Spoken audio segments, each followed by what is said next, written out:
Hello students, this is a video helping you with your first in-class assignment where you're making a personal timeline. And I'm going to go over the directions with you and I'll do one of my own, okay? And so the directions: get a pencil and draw a horizontal line with an arrow on each side. Okay, this is my pencil.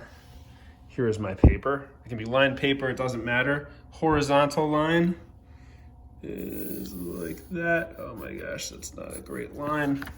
The good thing about this is yours can be better than mine. There's my horizontal line, and then it says an arrow on each side. Yep, I've done that. Then mark your birth year on the far left date and this year on the far right date.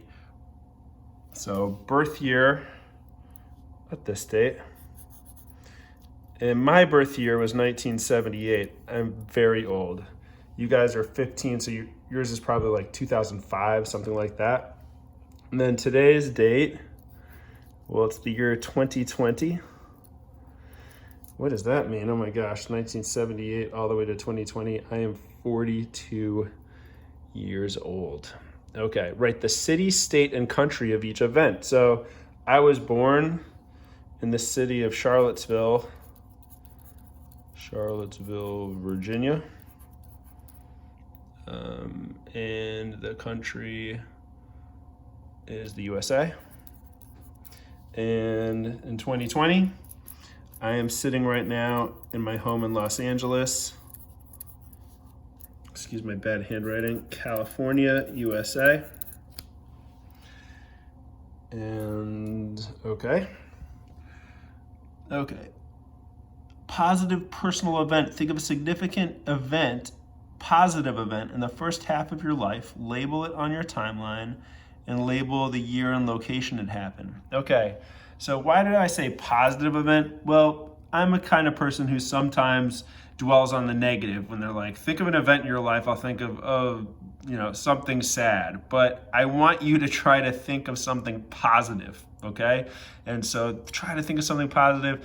The event that I'm gonna think of, it's gonna be when I bought a cat for my daughters, okay? And I'm going to put it, it was only a year ago. It was in 2019. And don't worry, this doesn't have to be exact or precise.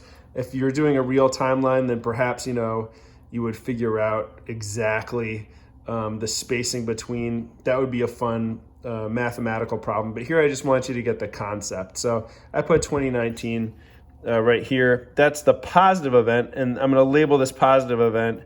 This was, I bought a cat for daughters. And so I'm labeling the event, my positive event, bought a cat for daughters. And why don't I just draw just like a little cat face with whiskers and a smile, because they'd naturally just smile. He's not happy, but he has just like a smile on his face, which makes him dangerous. Okay, I bought a cat for my daughters in 2019. That's my positive event. And labeled it on my timeline. Yep, I did that. Right now I'm label the year and location. Oh, the year 2019. I don't have the location. The location was, where did it happen? I bought him in Laguna Beach,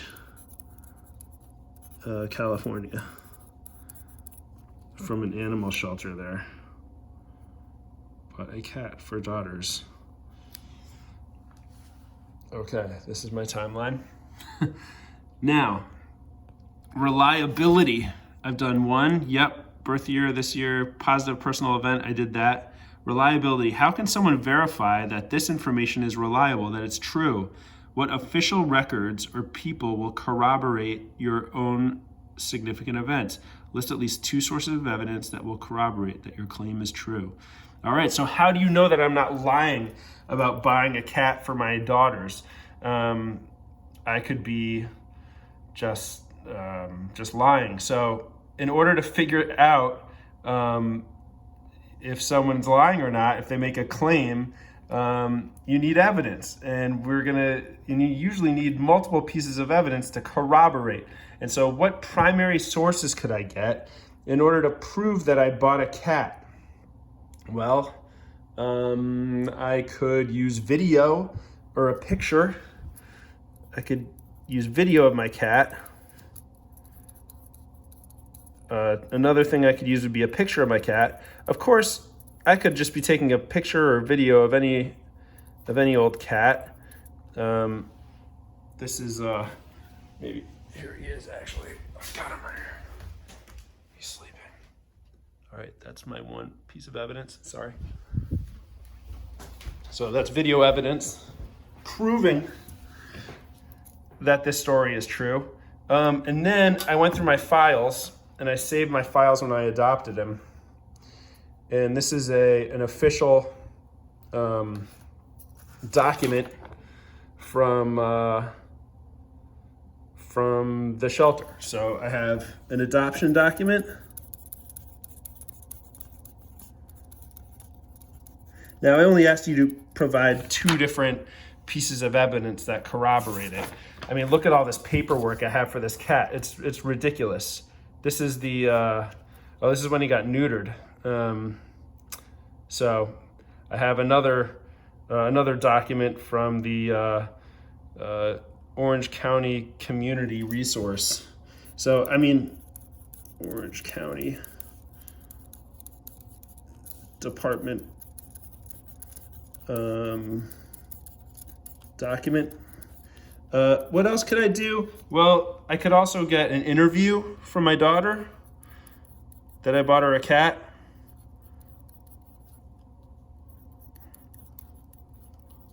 These are different ways that I could corroborate or support that this event actually happened. This is what we do in history all the time, and it's something that you can do for yourself. And so I'd like you to pick an event.